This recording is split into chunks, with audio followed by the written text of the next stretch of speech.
Bien, hasta aquí hay preguntas. No, listo. Ya. Entonces, continuaremos.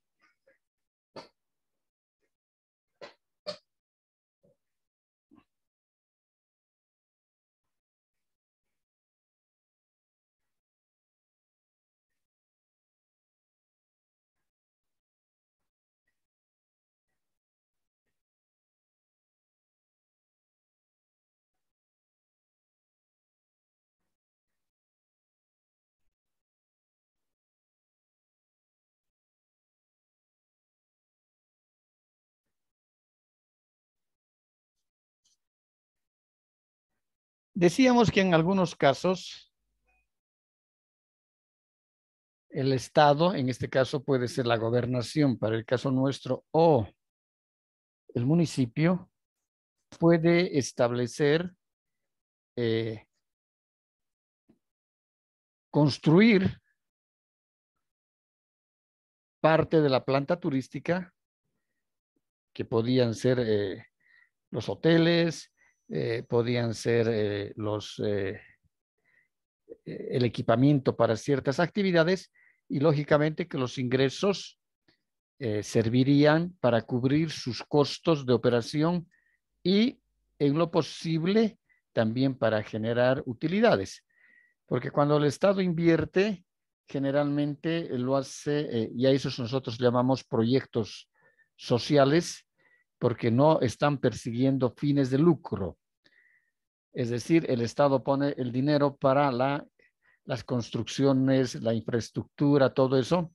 Lo que le interesa al Estado, sea la gobernación o sea el municipio, es la generación de fuentes laborales. Lo que le interesa es de que las poblaciones del lugar, ¿no?, se beneficien de la actividad turística. Pero eso no significa de que no cobren por sus servicios hoteleros, si va a tener un hotel, ¿no?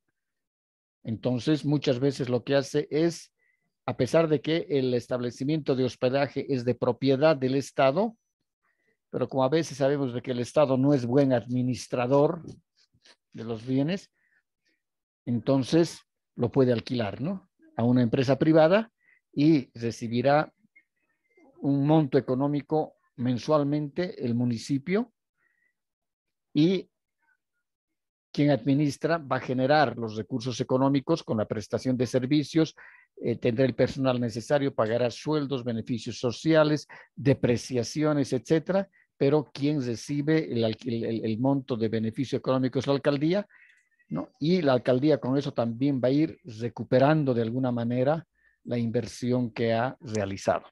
Por eso todo depende de esta parte. Espérese, ¿dónde está? ¿Dónde está? ¿Dónde está?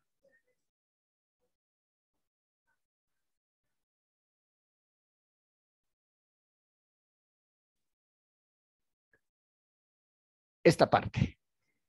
La legislación que se aplicará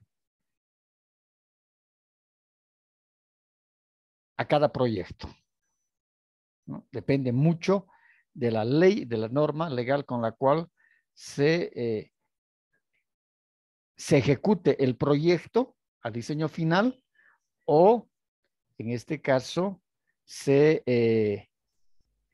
ejecute y se lleve al desarrollo de las actividades turísticas con el proyecto, ¿no?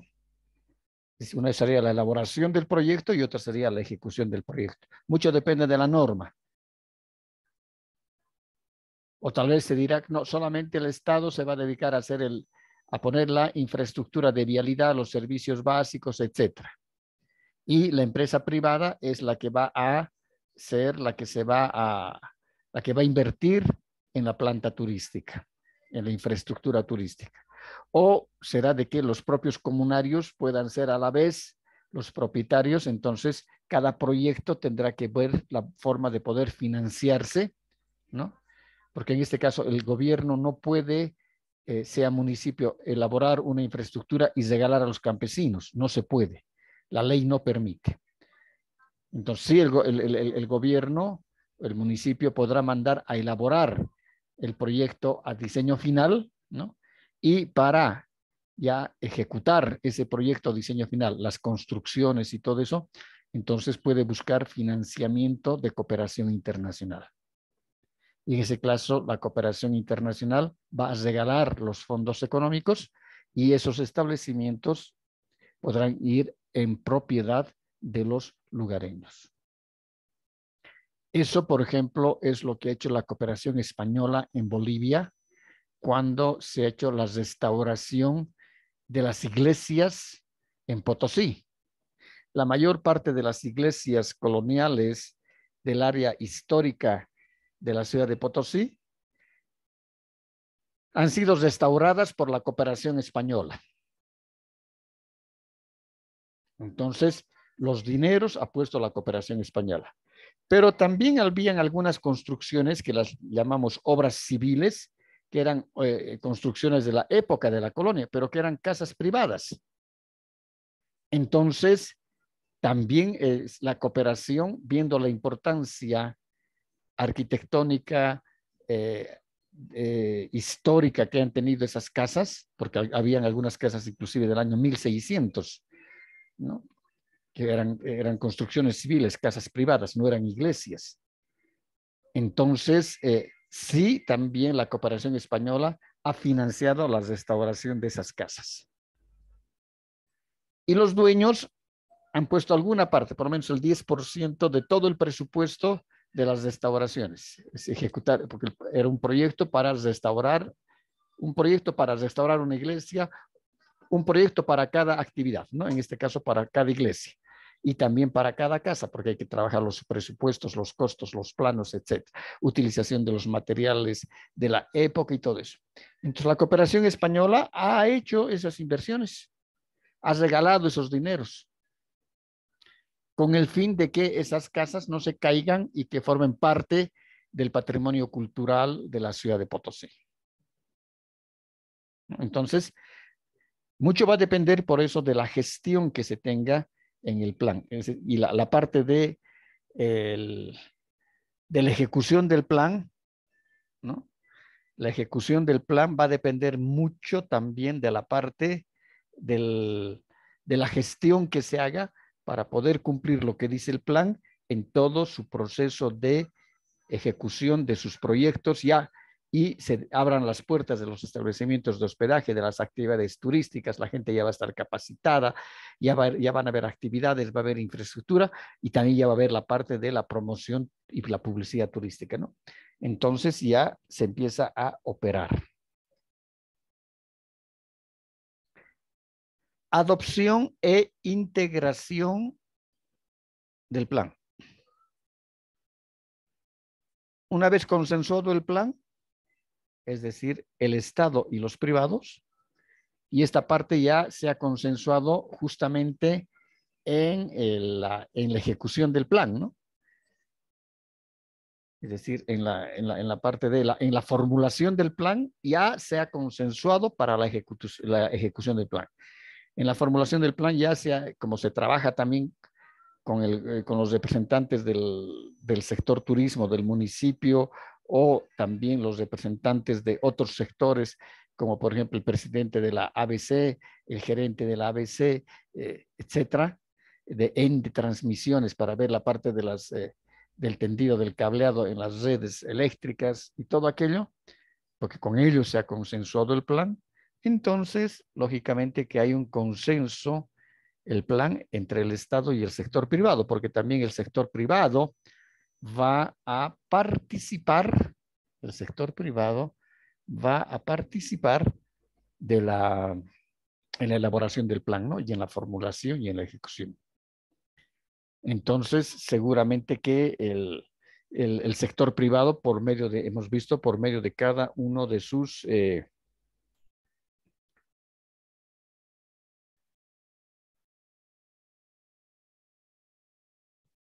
por medio de cada uno de sus sectores gremiales, llámese la Cámara Hotelera, la Cámara de Operadores de Turismo, será Ababid de las agencias de viajes, etcétera, se reúnen y dirán, Ya, ahora nosotros hemos dicho, ¿quiénes quieren invertir? Entonces algunos hoteles dirán, ya, yo quiero, ¿dónde está el proyecto? Yo me voy a encargar de ejecutar y de construir ese hotelito o ese albergue que establece ese proyecto.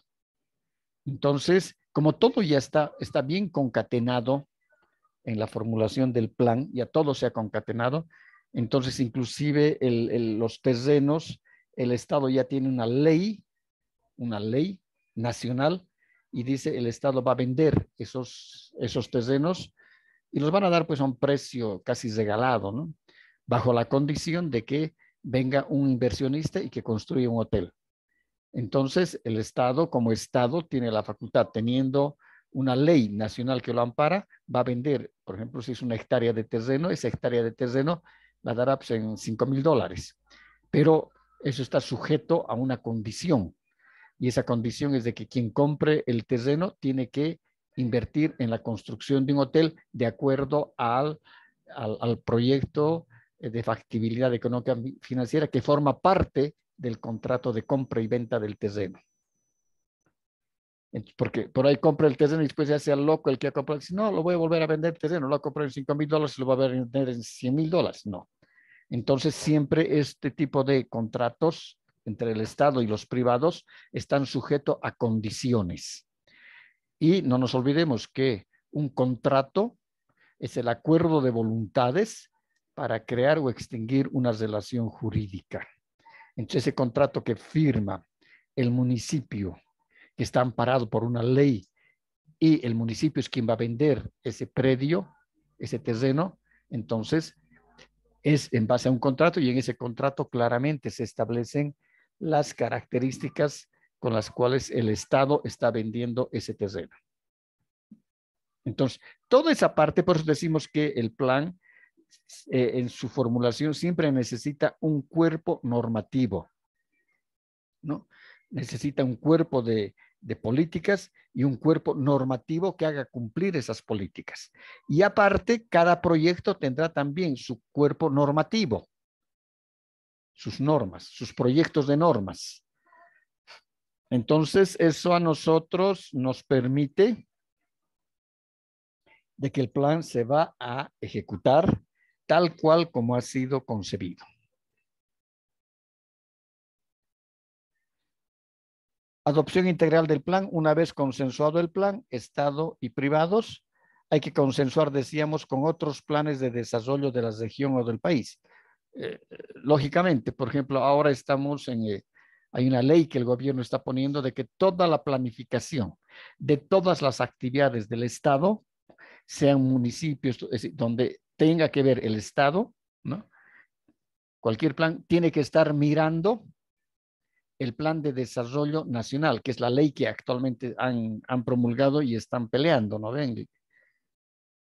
Entonces, en este caso, lógicamente que el plan de desarrollo turístico, si es de un municipio, tiene que estar, tiene que consensuarse con el plan nacional, con el plan departamental. Si no hay un plan departamental de turismo, hay que consensuar el municipio, ¿no? Va a tener que consensuar con la Dirección Departamental de Turismo de la Gobernación. Y la Dirección Departamental de la Gobernación tendrá que consensuar con el Viceministerio de Turismo. Hay un plan de desarrollo turístico en Bolivia, que lo hemos visto el anterior semestre y decíamos que era un saludo a la bandera, porque de eso nada se cumplió, pero hay el plan. Entonces, el municipio dirá, el desarrollo de este plan de desarrollo turístico municipal está en base a lo que propone el Plan Nacional de Turismo Bolivia Te Espera 2015-2025. Entra e incorpora dentro de esos postulados que tiene el Plan Nacional de Turismo. Entonces, siempre tiene que estar concatenado uno con otro. Si un plan más pequeño tiene que estar concatenado, tiene que estar unido, tiene que estar viendo a un plan nacional. Y como hemos dicho que la actividad turística es multisectorial, eso significa que depende de muchos sectores. Por eso que tiene que consensuar con el plan, por ejemplo, de caminos, con el plan quinquenal del ABC, porque tal vez en ese sector no hay todavía una carretera, un camino. Pero dentro de 3 años la ABC está proyectado en su plan quinquenal que va a aperturar un camino hacia esa comunidad, donde muy próxima a esa está nuestro atractivo turístico o los atractivos turísticos. Entonces, por eso es fundamental de que el plan de desarrollo turístico siempre esté consensuado con el resto de planes estatales. Por ejemplo, el Plan Nacional de Salud. Ya, en el Plan Nacional de Salud dirá, en la comunidad de Cuchumuela se va a aperturar una posta sanitaria en el año 2023.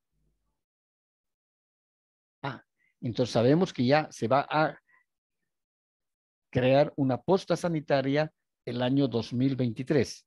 Entonces, para el turismo es fundamental, porque si sucediera cualquier cosa, cuando cualquier operador de turismo, cualquier accidente que tuviera un turista, ya sabemos que en tal fecha va a haber y decimos, no se preocupen si existiera algún accidente, cualquier cosa, ya vamos a tener una posta sanitaria 24 horas aperturada donde va a haber un médico de planta que pueda ayudar y prestarnos el socorro necesario en emergencias médicas, ¿no? Entonces, eso es fundamental.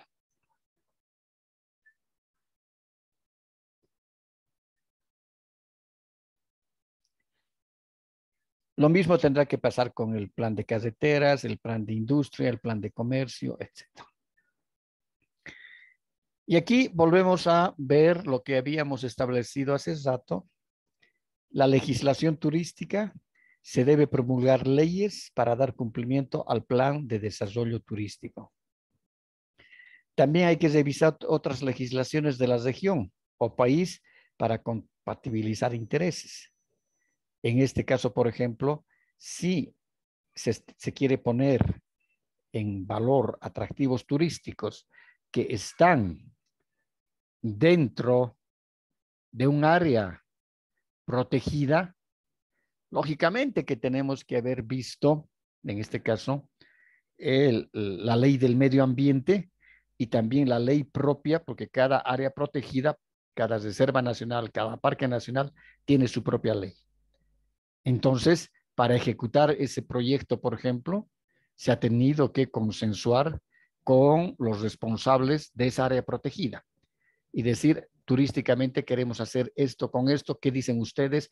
¿Cómo podemos medir los impactos ambientales? ¿Cómo vamos a minimizar los impactos ambientales para las instalaciones? ¿Las instalaciones turísticas van a estar dentro del área protegida o desde el pueblito más cercano se van a hacer solamente full days para ir al área protegida y ver los atractivos? ¿No? Entonces, por eso decimos que es fundamental y decisivo, totalmente decisivo, el tener que revisar las otras legislaciones y compatibilizar también los intereses que tienen cada uno de los proyectos, ¿no? De los programas o de los proyectos. Por eso que en el diagnóstico ya se tiene que haber hecho se tiene que haber visto ya esas características que tiene ese atractivo. Por ejemplo, si el atractivo es un yacimiento arqueológico, entonces hay que ver quién está a cargo, por ejemplo, en Cuchupunata o en Cuchumuela, hay un yacimiento arqueológico. Ahora nosotros como planificadores del municipio de Punata, ¿no?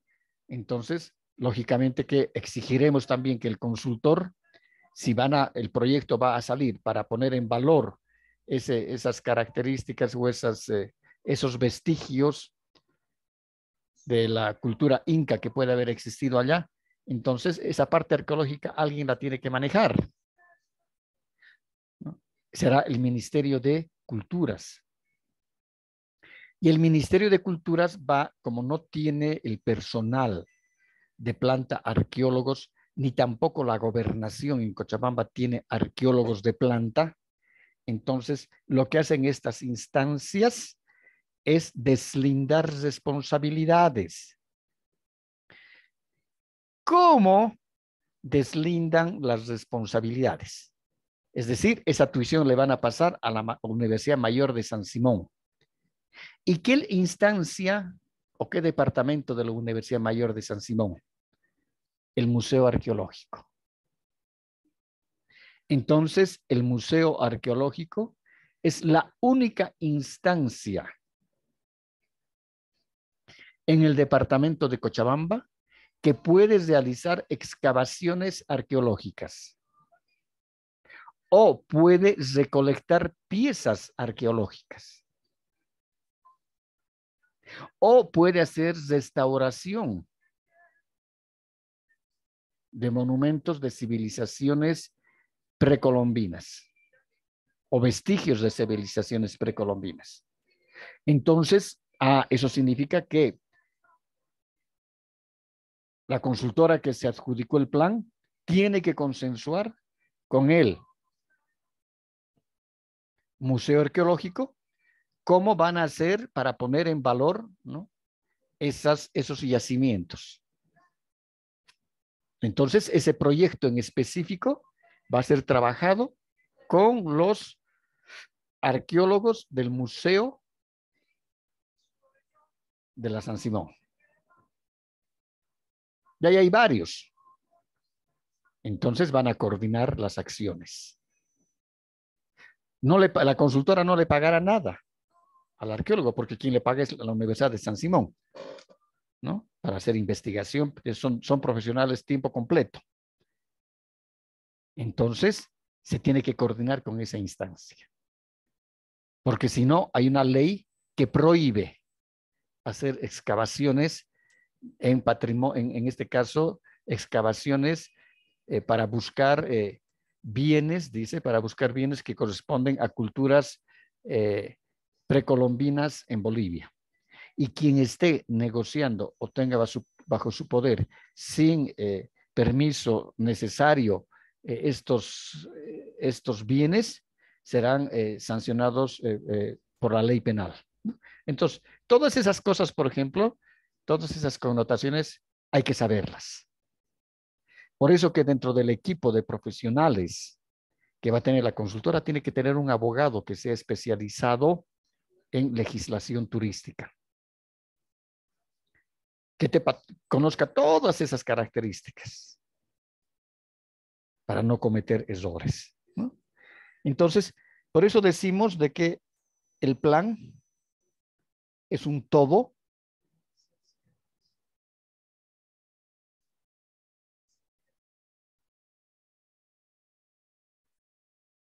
El plan es un todo y tiene sus partes.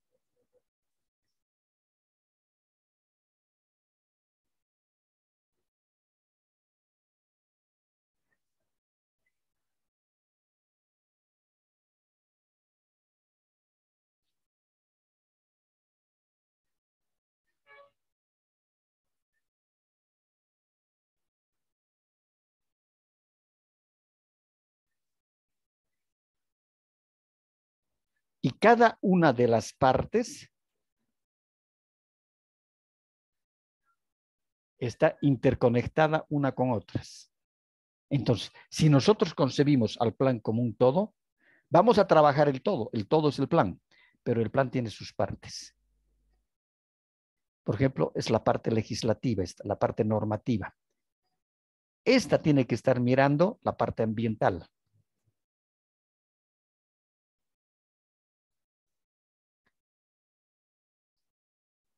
¿No? Y aquí vamos a tener, por ejemplo, los programas. A ver, aquí vamos a poner así larguito, programas. Y este programa va a tener sus proyectos. Estos proyectos también unos con otros, los estamos viendo como un sistema, como un todo, están interrelacionados. Y además, este programa está relacionado con el resto de los componentes. Entonces, con el componente legal también. Aquí va a haber un proyecto que va a ser, por ejemplo, la puesta en valor de un yacimiento arqueológico. la parte normativa hay que leer. ¿Qué dice la norma en relación a el patrimonio cultural en Bolivia? ¿Qué dice? Dice esto. Entonces, si es San Simón, tenemos que ir al museo y empezar a presentarnos como consultora que nos hemos adjudicado el plan y decir, nos hemos adjudicado este plan en tal sector, etcétera, y sabemos que hay un yacimiento. Y el Museo Bagazay tiene un montón de investigaciones desde que ha creado el Museo Doña Geraldine Caballero en el año 1972, creo que ha creado el museo, ¿no? Entonces, desde que doña Geraldine ha creado el museo hasta nuestros días, y uno de los últimos directores ha sido David Pereira, ¿no? Entonces, David ha hecho mucha investigación como museo. Entonces, tienen bastante material. Inclusive ellos han acopiado, han recogido todo el material, por ejemplo, el primer relevamiento que se hace de Incallacta ha sido por Nordesquiol, un arqueólogo europeo, que tiene sus libros, sus cosas. Entonces, el museo siempre, desde que existe el museo, ¿no?, ha ayudado y ha coadyuvado mucho a las investigaciones que hacían los arqueólogos extranjeros y nacionales. Entonces, hay mucho material en el museo. Y el museo tiene más de 100,000 piezas de cerámica incaica y preincaica que no la exhibe, que está guardada, porque no hay dónde exhibir. Entonces, el museo tiene mucha bibliografía, mucha bibliografía tiene, investigaciones, estudios. Entonces, aquí está relacionado directamente la parte normativa con este proyecto, que es de puesta en valor de un atractivo cultural de yacimientos, ¿no?, de un yacimiento arqueológico. Entonces, es fundamental el tener que ver la parte legislativa. Es un elemento fundamental, porque el momento en que se ejecute el plan, hay que ver qué dice el plan en relación a su normativa.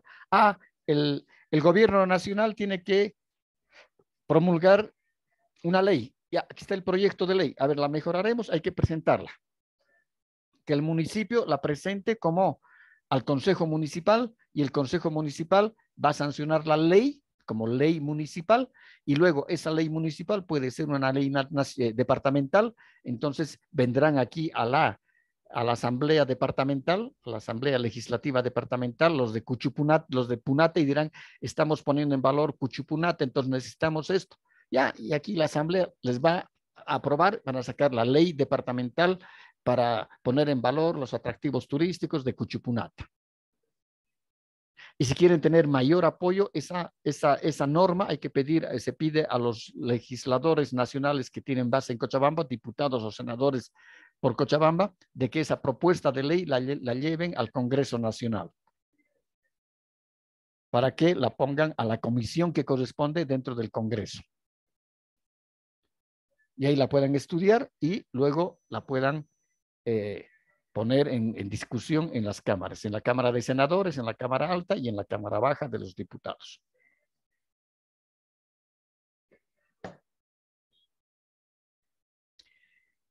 Es fundamental también ver otras legislaciones. En este caso, crear una legislación medioambiental propia para el turismo del sector, se puede, ¿no?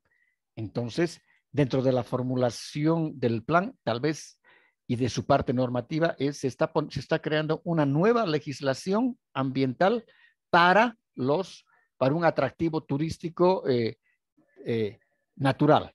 Ahora, hemos dicho, ¿qué llamamos a esa legislación propia del atractivo turístico natural dentro del plan? ¿Cómo la hemos llamado?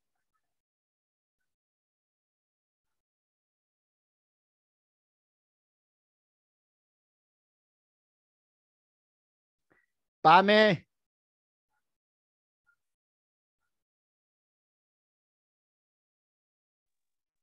Dice, no le escuché la última parte. ¿Qué preguntó? Es que han tocado la puerta. Ahí ya. Decíamos de que, ¿qué es lo que hemos llamado? Aquí ponemos, estamos aquí en otras legislaciones. Se puede crear una legislación medioambiental propia para el turismo del sector. Por ejemplo, si es un atractivo natural, no es un área protegida, pero nosotros queremos dentro del plan protegerla de alguna manera. ¿Qué hemos llamado esa ley, esa normativa que va a ser exclusivamente para ese atractivo turístico natural?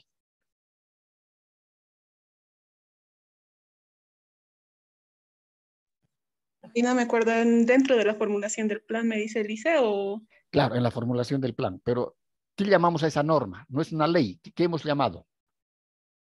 Las políticas. No, no, no. La política es lo de arriba. Hemos llamado códigos. Ah, sí. Los códigos. De Ay, ética. sí, códigos de ética. ¿No? Entonces podemos crear códigos de ética que van a tener estricto cumplimiento para esa área protegida. O perdón, para ese atractivo turístico natural, que no es un área protegida. Entonces, esos códigos de ética especificarán cabalmente la capacidad de carga que va a tener. Ya, ustedes están llevando Ecoturismo 2, ¿no? Sí, Lice. Ya. ¿Y han visto cómo se hace la medición de la capacidad de carga? Si no me equivoco, sí, dice. ¿Ya saben medir la capacidad de carga? Siento yo no, así que no sé bien. No está, pero está Pero llevando, está llevando la materia o ya ha llevado.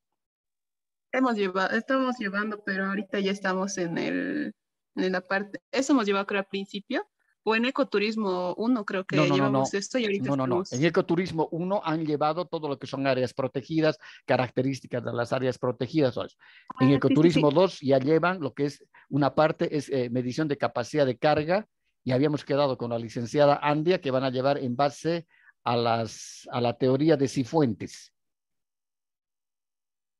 Me parece que hemos llevado al principio, sí dice, pero ahorita estamos en la parte también entra eso en la parte del Cisco, del sistema de cobros Claro, que estamos están llevando ahorita igual. viendo ya el sistema de cobros, pero entonces ya han Sí, medido sí. capacidad. Entonces, por ejemplo, cuando se ve la medición de capacidad de carga y todo eso, ¿no? Entonces, eh, lógicamente que para ese atractivo turístico natural, tienen que medir, tienen que incorporar los códigos de ética. Si la medición de la capacidad de carga establece que solamente pueden,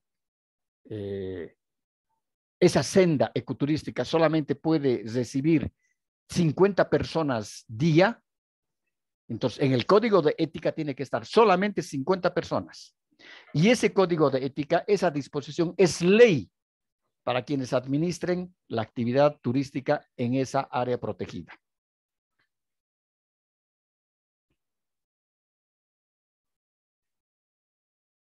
¿No ve? Entonces, en base a eso, hay que crear los códigos de ética para el sector de atractivos turísticos naturales. Y los códigos de ética también van a ser para el código de ética también va a incorporar disposiciones para los turistas. ¿Por qué? Porque una vez que ingresan al atractivo turístico, se les dice, señores, ustedes no pueden portar alimentos. Señores, ustedes no pueden botar botellas de plástico en el recorrido. Para eso hay basureros. En los basureros están distribuidos por por la clasificación de la basura. No pueden no pueden alimentar a los animales. Entonces, los turistas tienen que saber esas disposiciones. En el fondo son leyes, pero solamente son para las personas que están involucradas dentro de ese atractivo turístico. Y a eso se llaman códigos de ética. ¿De acuerdo? Sí, Lice. Ya. Luego tenemos zonas naturales y protección medioambiental. Si se incorpora al plan áreas protegidas, lo que decíamos hace rato, trabajar con la legislación ambiental. En este caso, se va a trabajar con las propias normas ¿no? Con la ley y los reglamentos que tengan las áreas protegidas. Cada área protegida tiene sus normas.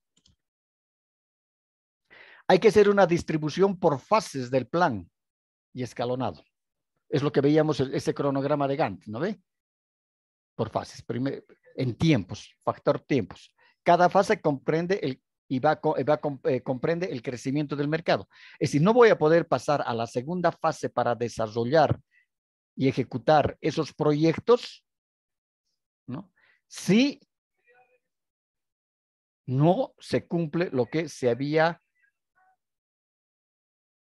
previsto en la parte del mercadeo del plan. En el diagnóstico se levanta una investigación de mercados, decimos.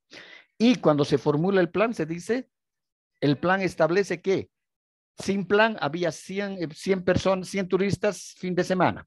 Con plan van a haber 200 turistas. Entonces, ese plan de mercadeo tiene que entrar dentro de la formulación como un plan de marketing. Y ese plan de marketing, como ya tiene la investigación de mercados, la va a sacar en conclusiones, ¿no? Un resumen del diagnóstico, la va a trasladar al plan de mercadeo y lo que sí va a establecer ya van a ser los canales de difusión, los canales de comercialización, los canales de publicidad, será con qué más media publicidad se llegará al segmento que sea establecido dentro de la investigación de mercados que sea elaborado en el diagnóstico. Ahora, si lamentablemente han habido problemas, situaciones o no estaba bien hecha la investigación de mercados y decíamos sin plan hay 100 y con plan van a haber 200 turistas cada fin de semana, pero no, solamente han llegado 20 turistas más con plan. De los 100 que estaban sin plan, ahora han aumentado a 20. Entonces yo no puedo ejecutar la segunda fase de la formulación del plan. Es por eso que muchas veces es recomendable de que la primera fase, solamente la primera fase, para esta primera fase, se tenga los proyectos a diseño final.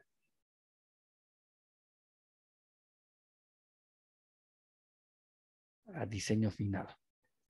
Y para la segunda fase ya se han escogido. Hemos visto que hay una metodología para escoger.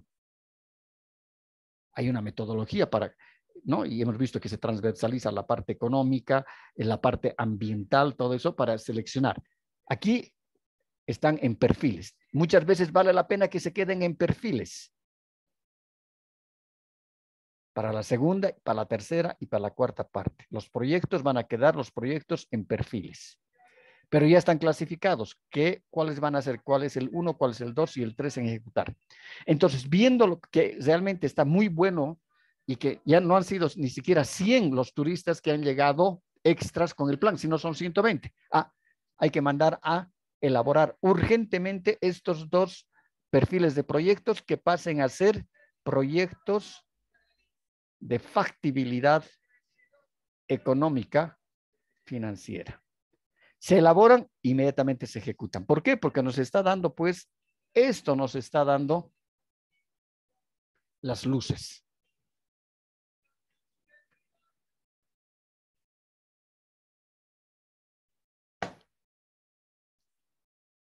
¿De acuerdo? Preguntas.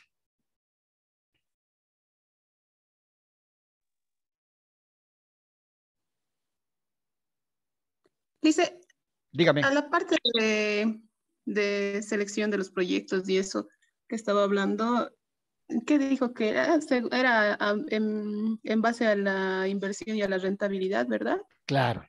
Por eso que hemos dicho que es conveniente y siempre primeramente se elaboran perfiles de los proyectos. En el perfil de los proyectos, por ejemplo, se han seleccionado 20. 20 perfiles hay que elaborar y esos perfiles mínimamente tienen que establecer cuánto es la inversión que va a costar ese proyecto. Una parte será la preinversión que llamamos. Y la preinversión será cuánto va a costar elaborar el proyecto. 2, cuánto va a costar con indicadores muy estandarizados. Por ejemplo, si es un albergue para 50 personas. Entonces, en el proyecto pondremos, pues, el metro cuadrado de construcción en ese sector estará en $500. Ya. Y con equipamiento van a ser $700. Entonces, el hotel va a tener, pongamos, que va a tener, espérese, estoy sacando mi calculadora. Ya, va a tener 20 habitaciones. Cada habitación va a tener 3 por 5, son 15 metros. En total son 300 metros en habitaciones. El estándar nos dice que tenemos que poner más o menos en la mitad de lo que es el estándar de habitaciones, la mitad en áreas de circulación y áreas sociales. Tengo 300 metros cuadrados en habitaciones. La mitad sería más 150, son 450 metros cubiertos que necesito. Entre habitaciones, áreas de circulación, áreas sociales, que es el comedor, la cocina, etc. Ahora, estos 450 metros cuadrados voy a poner por... No van a ser construcciones muy caras porque el albergue en el área rural no va a ser pues como una construcción aquí de un edificio super lujo. Ya, pongamos que fuese allá a $800 el metro cuadrado. Necesito para eso $360,000. Estoy manejando estándares. Entonces el perfil tendrá que ponerme esos estándares, esos montos. Y lo mismo puedo hacer, hay estándares, ¿no? Hay estándares con que incluye las habitaciones, por ejemplo, de los hoteles, con más el mobiliario y las áreas sociales, si hay un salón, si hay cocina, etcétera, con más el mobiliario y el equipamiento. Entonces el metro cuadrado me saldrá $1,200 y me va a incorporar todo. Pero es un estándar que me dan. Entonces los perfiles tienen, cuando formulamos los perfiles, tienen que tener las inversiones están en base a estándares. Y dirá, como el plan en su diagnóstico y en la parte de la investigación de mercados ha establecido que van a ingresar más 100 turistas, porque ya en esa parte de la investigación de mercados, inclusive va a determinar, estamos buscando el perfil del consumidor turista, cuánto pretende gastar el turista, qué tiempo se va a quedar, entonces ya está cuantificado. Esas cifras las bajamos nomás, las copiamos en los perfiles, de acuerdo a la investigación de mercados, se establece que los turistas van a permanecer 2 noches, 3 días, entonces cada noche va a costar tanto, más la alimentación tanto, esto, ya está, en ese perfil ya tenemos cuánto es la inversión y cuánto es el retorno. Ingresos y egresos, que ustedes han llevado eso en presupuestos. A eso le vamos a calcular, en el perfil hay que calcular también el índice de depreciación. En Bolivia hay una ley que establece los índices de depreciación para fungibles. Eso más le ponemos. Listo. En el perfil ya está. Entonces ahí tenemos 20 perfiles. Y de ahí hemos dicho, tenemos que, para saber escoger qué perfil se tiene que volver en un proyecto, un documento, un proyecto de prefactibilidad económica financiera, para escoger cuáles, tenemos que cruzar, hemos dicho, variables. Una es la variable ambiental.